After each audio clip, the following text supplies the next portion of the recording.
آج ہمارے درمیان اہل علم شخصیات بھی موجود ہیں۔ ان کی موجودگی کا فائدہ اٹھاتے ہوئے سب سے پہلے میں گزارش کروں گی حکیم راحت نسیم صاحب سے کہ وہ آئیں اور مختصر سے خیالات کا اظہار کریں۔ آپ سب کی بھرپور تالیوں میں حکیم راحت نسیم صاحب۔ عزیزہ فریحہ بابر صاحبہ، اسپیکر ہمدرد نونیال اسمبلی و شرکائے اسمبلی،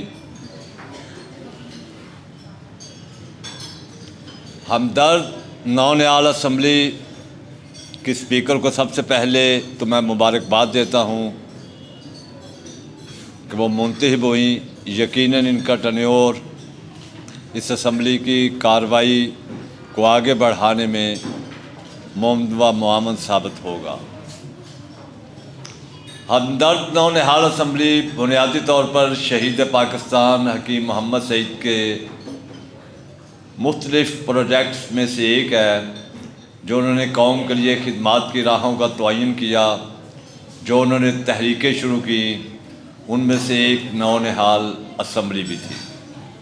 اور اس کے بارے میں وہ کہا کرتے تھے کہ میں یہ چاہتا ہوں کہ چونکہ مستقبل ان نونیالوں نے سنبھالنا ہے تو ان کی تربیت کا سامان کیا جائے۔ اور آج مرحلے 4 دہائیوں سے زیادہ وقت گزر چکا، لاکھوں نونیالوں نے اس فورم سے تربیت حاصل کی اور 90% سے زائد عملی زندگی کا نصف سفر مکمل کر کے ملک و قوم کے لیے خدمات سر انجام دے رہے ہیں۔ تو حضرات گرامی، جو افراد ملت قوم کے بڑے ہوا کرتے ہیں، جن کا ویژن آگے ہوا کرتا ہے، وہ قوموں کے مستقبل کے بارے میں سوچا کرتے ہیں۔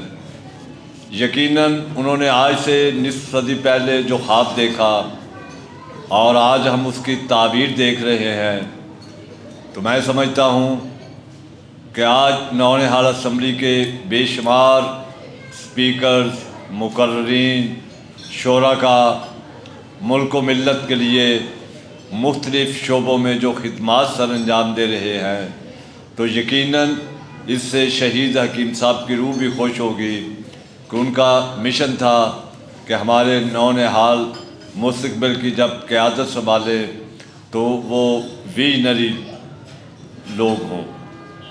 تو میں سمجھتا ہوں کہ آج کی تقریب دیکھ کر بڑی خوشی ہوئی کہ حکیم صاحب کے خواب کے مطابق یہ سلسلہ آج بھی جاری و ساری ہے، اور آج حکیم صاحب کی 125ویں سالگرہ بھی تھی۔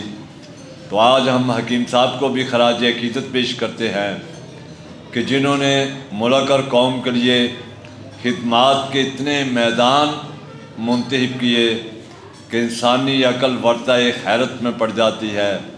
تعلیم کا میدان ہو، صحت کا میدان ہو، صنعت کا میدان ہو، یونیورسٹی ہو، مدینۃ الحکمت ہو، اور بے شمار تحریکیں، تو ایسے لوگ یقیناً قوموں کے لیے رول ماڈل ہوتے ہیں۔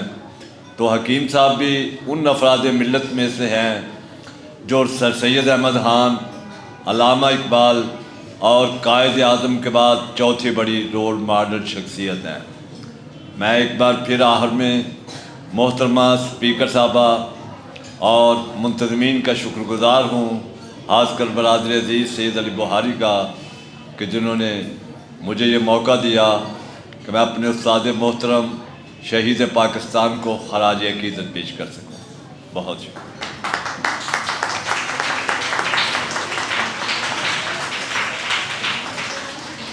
بہت شکریہ سر، آپ کی باتیں ہمیشہ ہمارے لیے مشعل راہ رہیں گی۔